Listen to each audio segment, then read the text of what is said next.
bénéficiaire de paiement de transfert, agence de services ou courtier.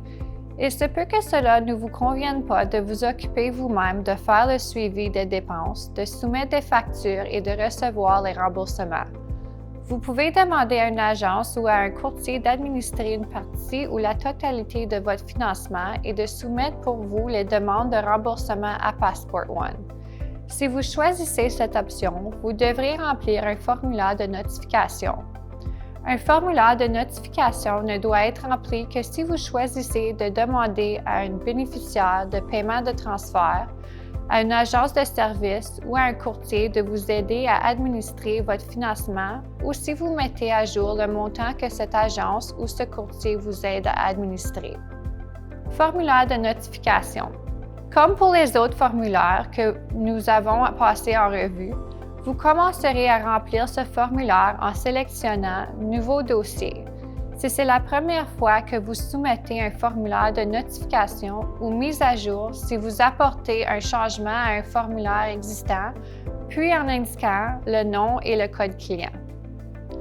Passons maintenant aux informations sur le fournisseur de services.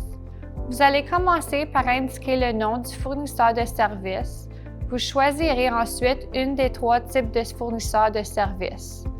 Un bénéficiaire du paiement de transfert est une agence qui a une relation de financement avec le ministère des Services à l'enfance et des services sociaux et communautaires et qui soumettra vos demandes de remboursement à partir d'un portail spécial réservé aux bénéficiaires de paiement de transfert. Une agence de services est un programme privé qui fournit des services et un soutien aux bénéficiaires du programme Passeport.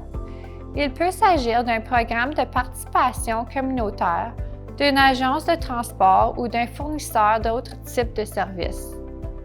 Un courtier est une personne ou un organisme qui peut vous aider avec les factures, la planification et l'envoi de vos demandes de remboursement à Passport One.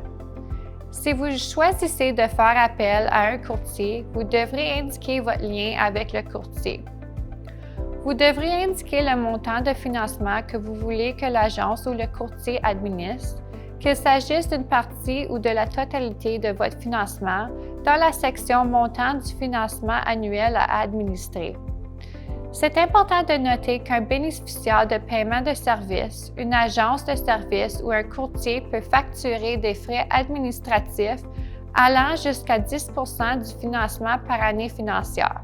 En plus de désigner le bénéficiaire de paiement de transfert, l'agence de service ou le courtier, vous remplirez la section suivante une fois que vous aurez convenu des services ou du soutien qui seront fournis pour le financement que l'agence ou le courtier administrera pour votre compte. Un espace est fourni pour ajouter les coordonnées de votre agence Passeport, à savoir le nom de l'agence, les coordonnées de la personne ressource, le numéro de téléphone et l'adresse de courriel. La dernière étape consiste à faire signer ce formulaire par la personne qui administre le financement et un représentant, le bénéficiaire de paiement de transfert, de l'agence de service ou de courtier. Si des changements doivent être apportés, comme une diminution ou une augmentation du montant, vous devrez remplir un nouveau formulaire avec votre agence ou courtier.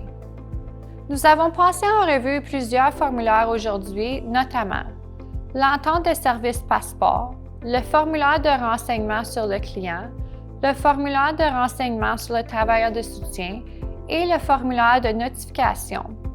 C'est très important de remplir correctement des formulaires pour pouvoir commencer à utiliser votre financement, mener une vie active dans votre communauté et être remboursé sans retard. Si vous avez besoin d'une aide supplémentaire pour remplir ces formulaires, veuillez communiquer avec votre agence Passeport locale.